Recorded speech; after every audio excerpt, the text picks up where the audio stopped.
What is up, guys? It's your boy, Speed here, and we're gonna be watching a Divine 5 / Low Immortal game.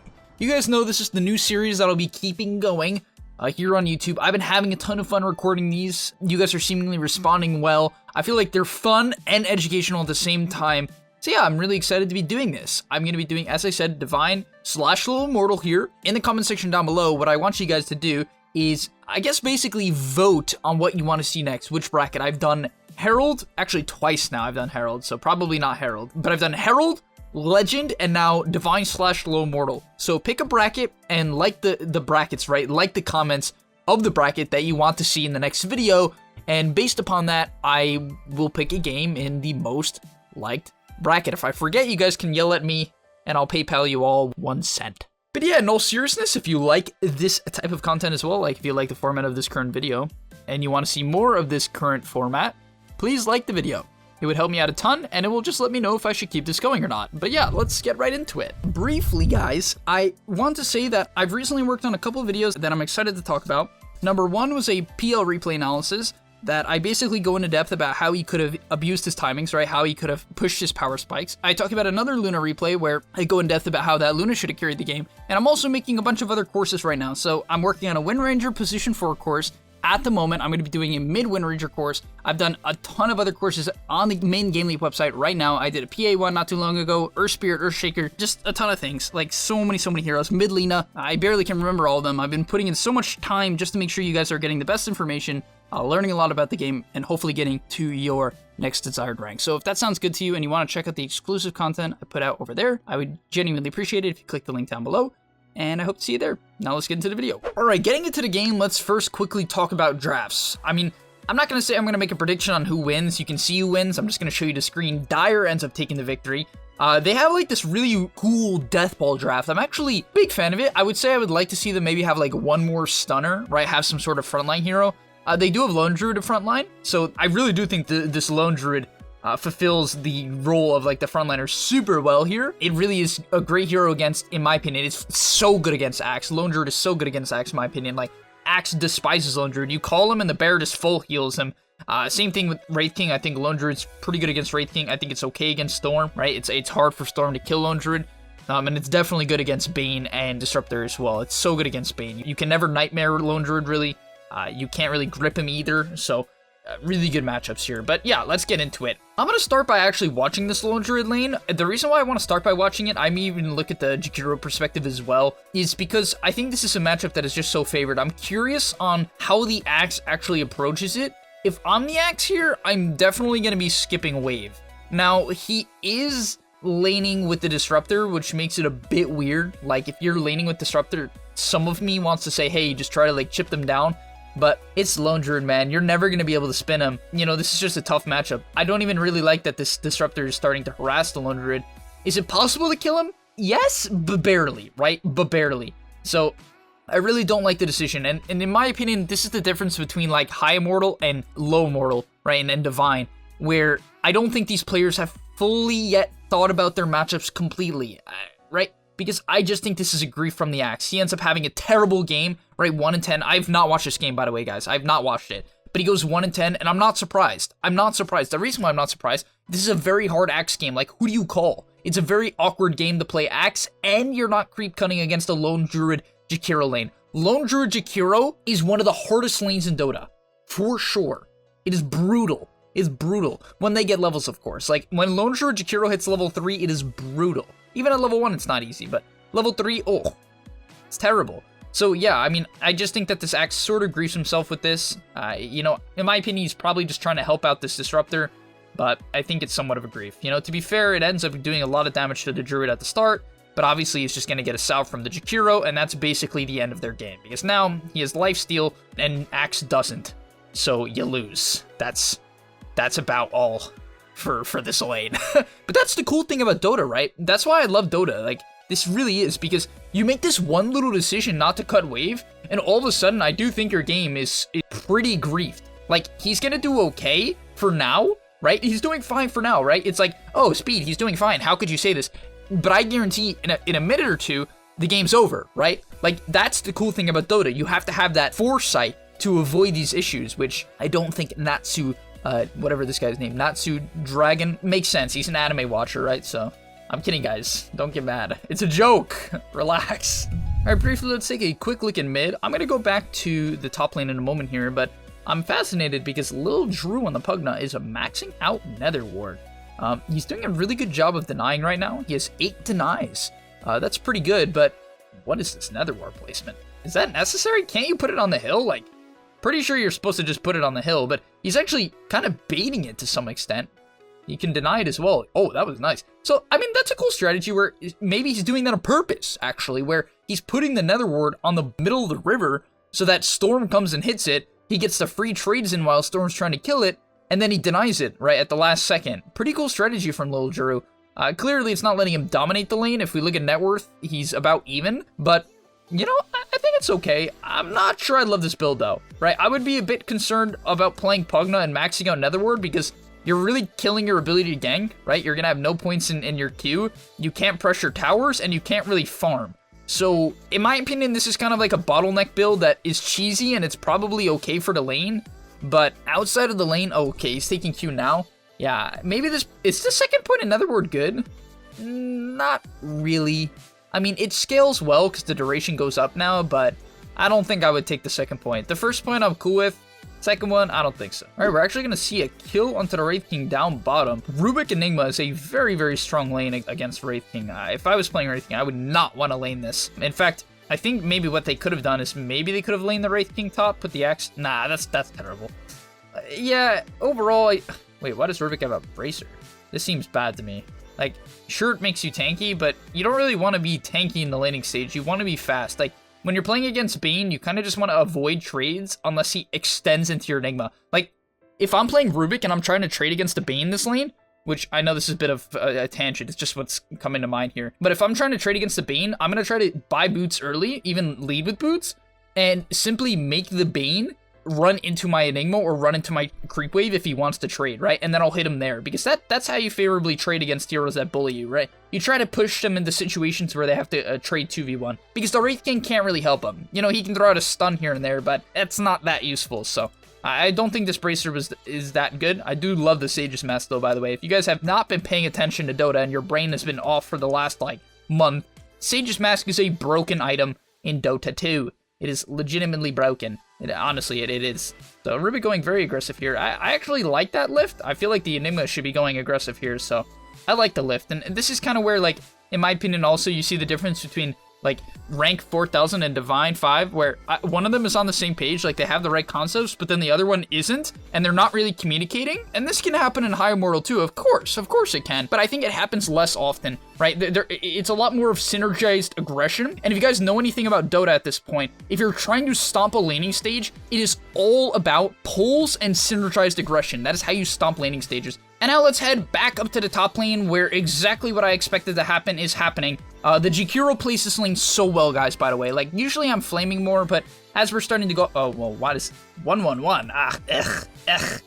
Take the second point in dual breath. It doubles in damage, man. Come on. It doubles in damage. What's with these support players? I looked at that Rubik guy the other day, too, and he skipped Fade Bolt at level 3 as well. What makes people think this is good? You don't need Ice Path. Like, you don't need it all. Just... Ugh. Disgusting. But nonetheless, the Jakiro plays this lane well, in my opinion, other than the Q. Why? Because he goes hard at level 1, right? He secures the Lone Druid a decent start, and then, once the Lone Druid is doing fine, and he's at the point where he can self-sustain, Jakiro just gives him a ton of levels, right? Jakiro backs off, says, alright, play your game, right? Now, if we look at the levels, Axe level 4, almost 5, but the Druid 6 with phase boots, and now the game's basically over, right? Like, they are just in such a bad spot at this position, because the Druid is just free farm now. And as I said, Axe can't play against Druid. This matchup doesn't work, right? It doesn't work. Like, there's basically no outplay you can make to win the lane. And therefore, this is where the game ends, right? I think the Axe had an opportunity at the beginning to avoid this problem, but now look. Oh, I'm gonna try to call the bear and harass the bear. Oh, that's gonna work, man. Oh, now your game's over. Oh, no. And yeah, I guys, like, really, obviously this applies to Guardian Legend, Crusader games as well. Of course it applies, right? If you're playing Axe against Lone Druid in those brackets, you should do the same thing. But I'm really trying to stress the point, like if you're around this bracket, you can't make a mistake like this, like not thinking about how the lane goes throughout every single level and expect to win, right? Like this Axe has thrown his game by playing the way he played. I really do believe that, and it could be Disruptor's fault as well. But I'm not trying to place blame here, I'm just trying to really state the facts, help you guys improve at Dota 2. And I really don't like the fact that Axe never adjusts here either. This just seems like there's no adaptability here, right? The Axe is having a bad game, he still can cut, right? He still can go cut. Who's gonna run at him? Rubik? Like, the worst case scenario, it's Pugna, but then Pugna's chasing an Axe around, and that's kind of mediocre, right? So Axe could go cut, right? And if he does that, and the Pugna rotates, he gives Storm a lot of space, right? He opens up the map for Storm. Can even set up kills for the Storm. Maybe he lets the Storm get a kill on bottom if he forces a Rubik rotation. But instead, he's creating no pressure on the map, right? Like, what he's doing right now is effectively useless. All he's doing is just taking up dead space. He's jungling, right? Is this useful here? Maybe, but he easily could go cut. He could go cut. And this is where, guys, you have to adapt to your games. You have to think about your options. And I don't feel like this Axe thought about his options. He's fighting. Why would you want to fight right now? Like, the last thing I would want to do if I'm this Axe is fight. Axe is so bad without items. It's insane. Like, this hero just struggles to high heck without items. And yeah, GG's, man. GG's. Let's head over to the Enigma. I'm a bit surprised he's going this mech build. I feel like this is very, very outdated. I mean, like, the Necro build is just so potent on Enigma. What is going... Dude, like, what are you doing? Is this an account buyer? What is this? What rank is this guy? Rank 5,000? Jeez, there's 5,000? I don't even know at this point. Like, why are you maxing Malefice? He's top tier Enigma? What are you doing? Like, honestly, guys, I don't really care when people are level 25. It doesn't mean they're good at the character. I've seen so many level 25 invokers that just have no clue what they're doing. Like, they can do these, like, fancy combos, like, whoa, here comes the refresher or BKB timing. Oh, wait, you never got there because you're completely useless for the first 30 minutes and got stomped in lane. Nah, but I mean, in all seriousness, like, I don't see why you would max Malefice. Why not max the Eidolons, buy a Necro book, and have double the net worth? Not double, that's extreme. Maybe like 20-30% more net worth, right? At least use the mech. Okay, he does. Ooh, the mech! Let's go! Nah, but I really do mean this, guys. I don't understand why people don't adapt to the meta. I really do feel like the Necro book is just far superior on so many levels. I mean, sure, his team can deathball, right? So you guys can argue like, oh, Speed, maybe he's trying to adapt to his team comp, like they want to deathball. But when people talk about deathball, I think they try to deathball way too early. You don't have to deathball at minute 10 just because your team is a pushing team comp. They'll be able to push in 10 minutes from now, absolutely fine. The Wraith King will have maybe a Radiance at best. The Axe will be useless still. And so, yeah, maybe they could push 5 minutes from now as well. But he could have a Necro book and a mech then, right? He could have both. And he would actually have mana because he would have Sage's masks, more Sage's masks. He does have one though, so yeah, boy. Moving on from this game as well, I don't know why the Pugna just sat mid. Like, this really is my problem with like these low immortal games. I just don't feel like people are thinking about what their hero is supposed to do in the game. I really don't feel like this Pugna has, because I'm gonna go back to the time where he dies here, and he's like slow sieging mid. But the problem with slow sieging mid this game is that the enemy team has quite a bit of ways of catching you, right? So sometimes when you're playing Pugna, what you can do is sit mid and sort of just chill, right? You can sit mid and siege the tower and no one can catch you. There's team comps that exist like this, right? In fact, I would argue if he was against the enemy team, right? If he was against like this, he could probably do that. But I didn't even know this. I mean, I knew he died, but I didn't know how. But yeah, like all they have to do is set up a Storm +1 gank and he's essentially dead. And that's exactly what we see here. Right, Storm plus the Bane, which is a perfect combination of heroes, right? You can tell this is a generally high MMR game. They understand exactly what combination of heroes they need to kill people, which is such a high MMR thing to do, right? Understanding exactly what heroes you need to secure kills before you even go for the kills. And then Pugna types bruh, but why is that a bruh moment? How is that a bruh moment, Lil Drew? You should know that they have heroes that can kill you. You have to look at your hero and say, who threatens me? What is my cast range? What are their cast ranges? Can they close the gap on me before I can react? If the answer is yes, you cannot walk up to a mid-tier 1 tower alone. So instead, what could he do, guys? Maybe he could go play with the Lone Druid. He could go siege bottom with the Enigma and the Rubik. That sounds great to me, because then you have this maxed Malefice that would work really well with Life Drain, because it's maxed Malefice.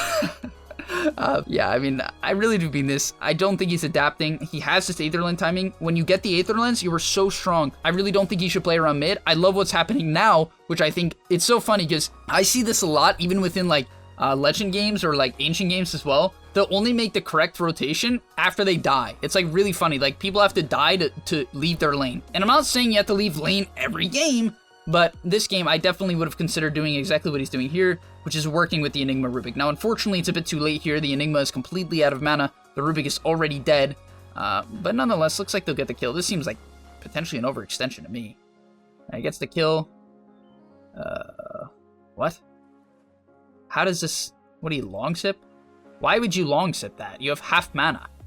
Dude, so bad. That is so bad. Safera, what are you doing? This is why you're Divine 5, man.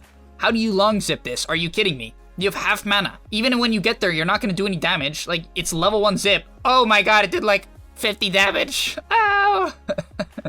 But now you can... Ah, that's so bad. No. Oh, no. Also, he doesn't have a magic wand, which... Like, I'm looking at their heroes. You should buy a magic wand, I think. Also, if you're going to play Fighting Storm, you should have magic wand. If you don't plan on fighting and you're, like, playing farming, very niche rotation Storm, then you can skip wand, kind of. But if you're playing like this guy's playing, you have to have a wand.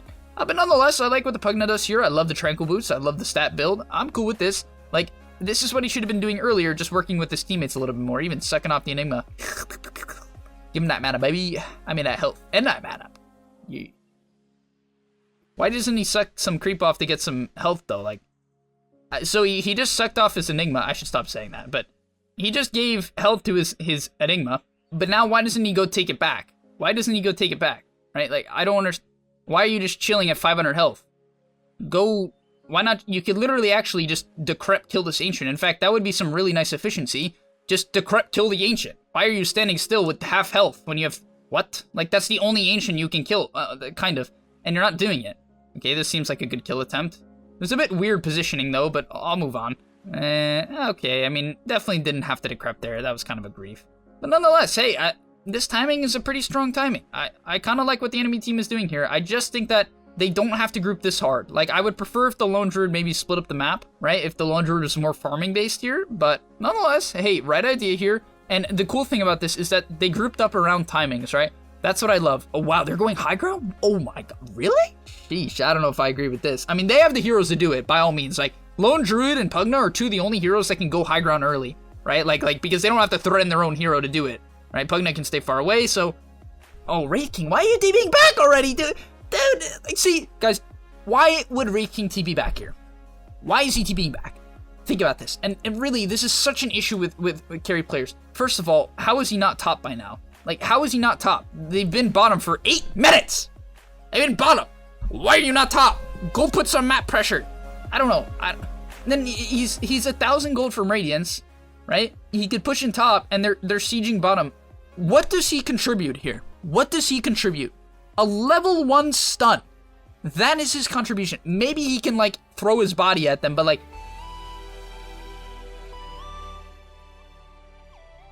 Never mind, he baited them in. Let's go, baby. Just kidding. The mech, the Enigma mech. All right, Enigma mech came into play there. It really did. It really did. Oh my gosh, you're forcing 18 buybacks. They're kind of out of resources, though. I feel like they have to back.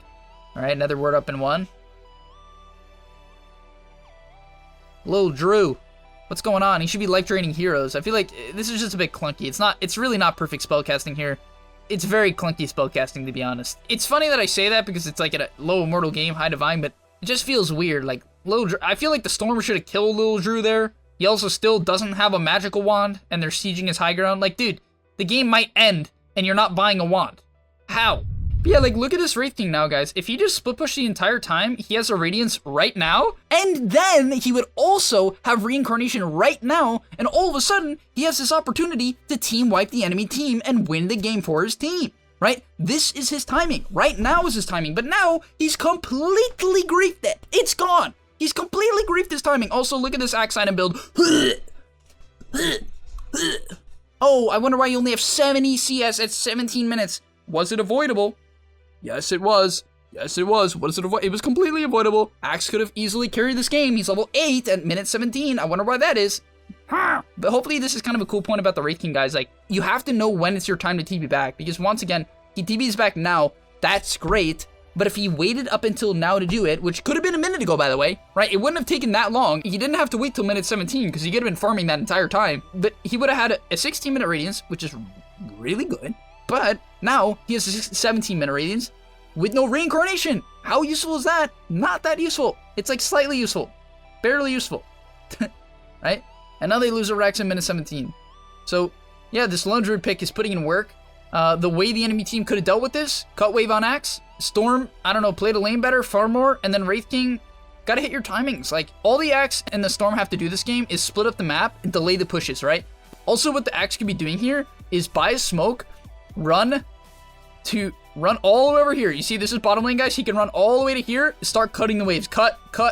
Like, who are they gonna TB back to catch him? The Pugna? Their heroes are really slow, right? He would completely delay the push. He would open up the bottom side of the map. The Storm could start farming again. The Wraith King could free farm top. And all of a sudden, the push is completely delayed. They could come online and potentially win the game. But yeah, this Wraith King completely griefed himself. He's dead now with no reincarnation. I'm glad you hit a good radiance timing, but you griefed it entirely. And yeah, this is the cool thing about Dota, guys. This is when the game becomes very, very meta. Because I'm being real. Like, if you want to get to this current rank, practice your mechanics, hit your timings. Right? Because this Wraith King is against Immortal players and he's still at a good timing. So if he was against Legend players or, you know, Guardian players, he would hit either a better timing or reliably hit this timing and not be pressured to hit this timing, right? That's the difference. It's easier to hit your timings, right? So you have to be able to consistently do it no matter what. Otherwise, you're simply not good enough, right? Then what his mistake this game is not necessarily his inability to farm. It more comes down to meta decision making and adaptability. He gets put in a very awkward position. My team is getting sieged high ground. I'm 1,000 gold from Radiance. Do I TB back or not?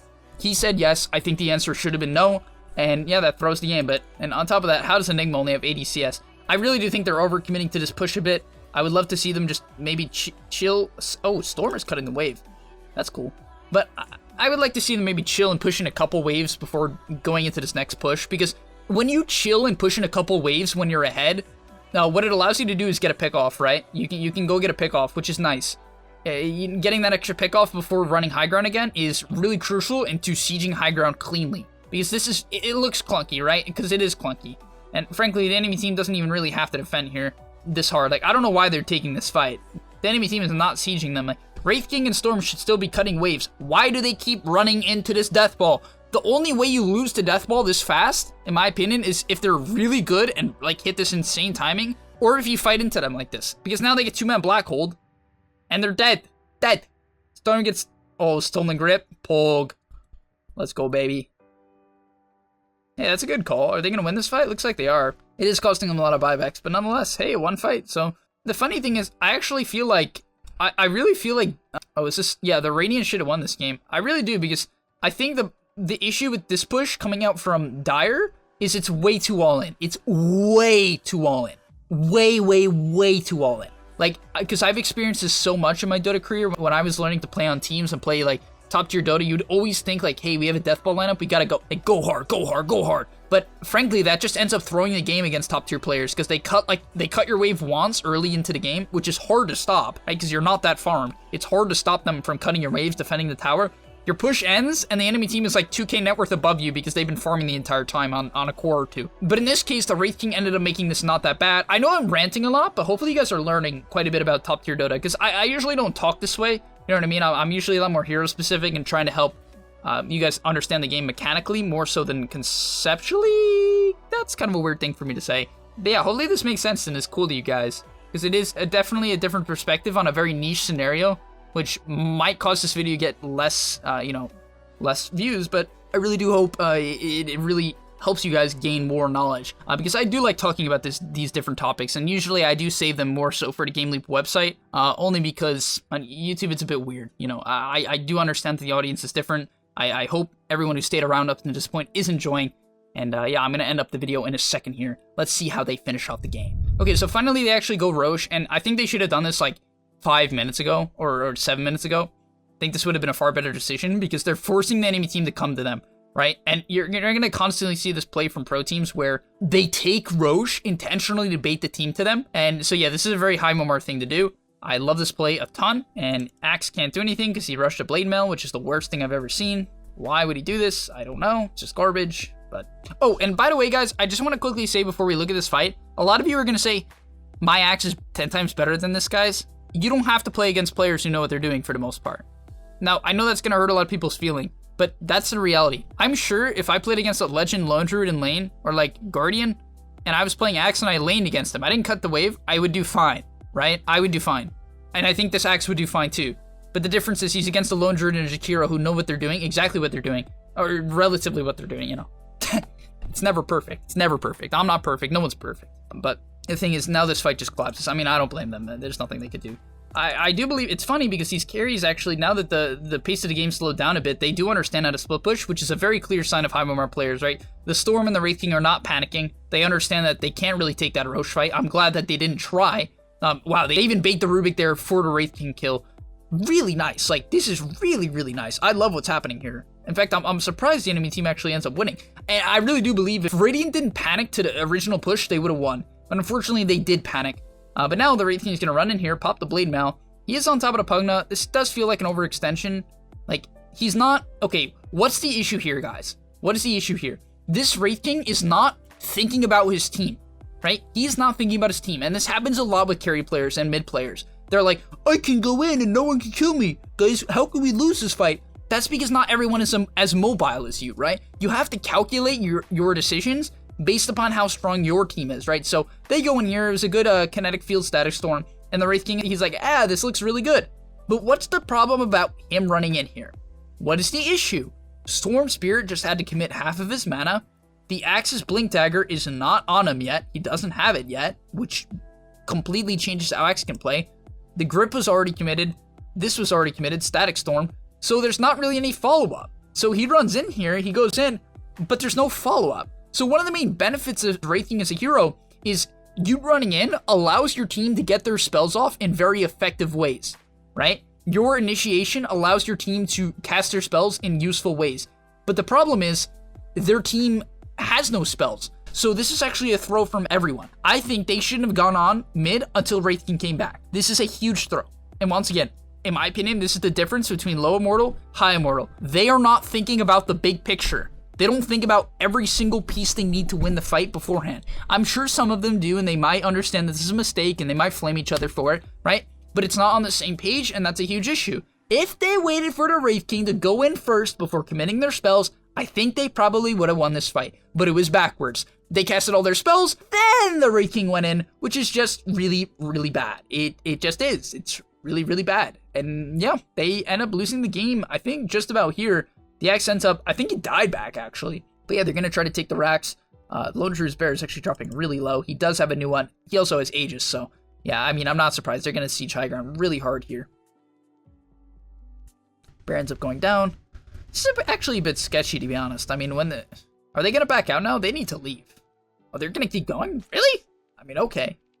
Yeah, I mean, I guess. The enemy team has such bad wave clear, by the way. Like, they have Storm, but it's early game Storm. It's not even that early game. The Storm is just underfarmed. He's not that underfarmed, but he's pretty underfarmed. And that's going to be the end of today's video, but hopefully you guys learned a lot about high MMR games. I know it's something that, or these concepts are a bit foreign, but a lot of them apply. In fact, I talk about a lot of these concepts in videos about other brackets, right? Just kind of in a different lens, right? I talk about them in a different lens. So hopefully this gives you guys some cool perspective on maybe what you need to do to try to, fix your own bracket as well, because these mistakes apply to your games as well. Do not dismiss them saying like, oh, this is a mortal game. This is a high divine game. This doesn't apply to my match. Not at all. Yes, it does. Yes, it does. Yes, it does. But thank you guys for watching. I'll see you in the next one, and peace. By the way, vote down below. Remember, vote down below for what you want to see next. Like and subscribe. And check out the GameLeap website. You guys know.